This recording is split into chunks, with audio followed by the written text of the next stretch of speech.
Hey, what's going on guys? I'm Kova and welcome back to a brand new transfer video. We are going to be pumping out a few of these before February because obviously it is towards the end of the transfer market. It's been quite quiet, I'd say, this January transfer window. There's been a few big moves, but overall nothing too major. I think a lot of clubs just realised that you can't really get value in January unless you are desperate and you need to make signings. So before I do start the video, make sure you do drop a subscribe if you are new around here. So obviously get the videos dropped straight into your inbox so you watch straight away. That means you get the latest gossip at all times, and also you might want to watch some of my FIFA videos as well. That would be great. But also, like if you did at the end. But we're going to start off with probably our main story, and that is the potential deal that could be Reus to Arsenal. I can't believe that, would he actually even go there? I don't think so. From when I've known Reus, he's always been like, yeah, I'm happy at Borussia Dortmund, I don't want to leave. He's been there since he was a kid. He only went out to Mönchengladbach because he couldn't get games. So they sold him with pretty much a buyback option, and they ended up getting him back, and he's been absolutely fantastic ever since. I can't see Reus leaving whatsoever unless it was a massive offer, and that kind of swayed Dortmund into selling him. Arsenal are the rumoured club to be interested, but that interest, sadly, Arsenal fans, is only if Sanchez leaves. That's right, they will only go for Reus, apparently, if Alexis Sanchez decides to leave. It's kind of guttering, for Arsenal fans. If I was, your fans, I would love to get Reus. I think pretty much any club in the world would love to get Reus. So it's a bit of a bummer in terms of the fact that you'd only get him if another major, brilliant player leaves. Moving on, and this is Reece Oxford. He's getting linked with a move to Rangers on loan. I think it'd be really good for both parties. Oxford's only 17, 18. He needs a lot more game time, a lot more experience. Rangers, they're going to get a really good player. I've seen Oxford play a few times. He's absolutely fantastic. I'm surprised another big club hasn't gone in for him in terms of to sign him permanently. I think he did sign a new contract at West Ham, committing his future. And it'll be a really good move if Rangers can have him on loan. I think it'd be good for them and good for Oxford, providing he plays games. Next up is REUS. He's getting linked with a move to Sunderland. Sunderland considering a bid for the QPR centre-back. I actually really rated REUS when he first came through at Manchester City. He just hasn't done it since. He's been known to have lapses of judgment and make mistakes, and that's his problem at the moment, but I think he still would be a good sign. I'm not going to lie. I really rate REUS. I don't know why, but I think he's better than where he's playing currently. It's a big risk, though, for a team in the Premiership to sign Championship players to try and keep them up. That's the only thing I would say. Next up is Charlie Adam. He's getting to move away from Stoke quite a lot, and Sunderland are actually the club that are expressing the most interest. They want Charlie Adam from Stoke to kind of beef up their centre mid, and at the end of the day, Charlie Adam's a really good player. Technically speaking, he's really good. Fitness-wise, I'm not too sure at the moment. I've seen him with quite a gut at the moment, so again, it's not an ideal sign for Sunderland, but he does have that Premier League experience this time.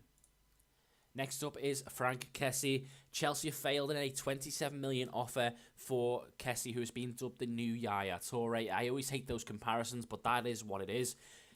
Chelsea failed in their bid, and that has now seen Atalanta basically take him off the transfer market. They're not interested in selling Kessie until the summer now, where they feel they can get even more money, providing he keeps up his brilliant performances. Next up is William Carvalho. He's getting links with a move to Liverpool. Liverpool in negotiations with Sporting over William Carvalho. I really worry about this guy. For the main reason is, ever since he's broke through at Sporting Lisbon, he's been linked with moves to different clubs.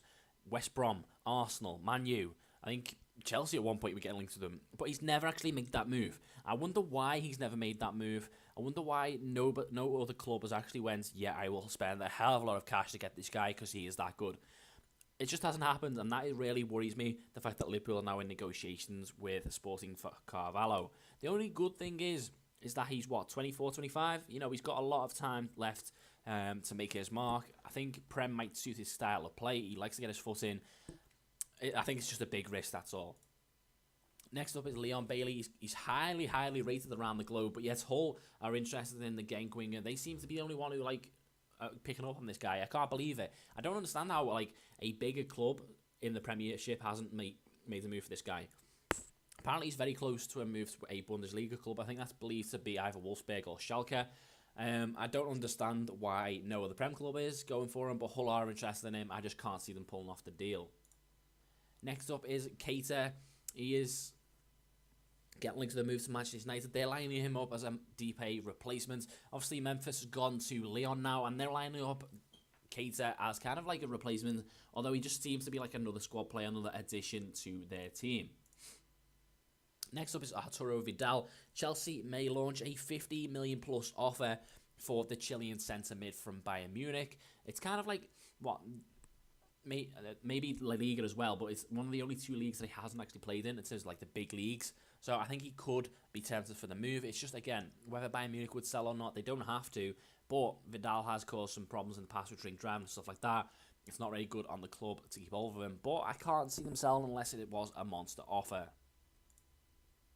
Next up is Slimani. He's the latest player to get linked with a move away to China. A £40 million move to China is on the cards, which would represent a really good profit for Leicester City. He hasn't exactly like set the world alight. So if I was them, they may as well cash in. I'm not going to lie, they could cash in and make a really tidy profit on what, a 6-month spell at Leicester City. Next up is Niang. He's set to move to the Premier League pretty shortly. Lots of clubs were interested in him. I think it's actually Hull. I know Watford, have agreed a loan deal with a potential permanent deal. Watford just seems to love the players that are basically so sweaty on FIFA, it's unreal. Niang is another one, latest one that they will bring in.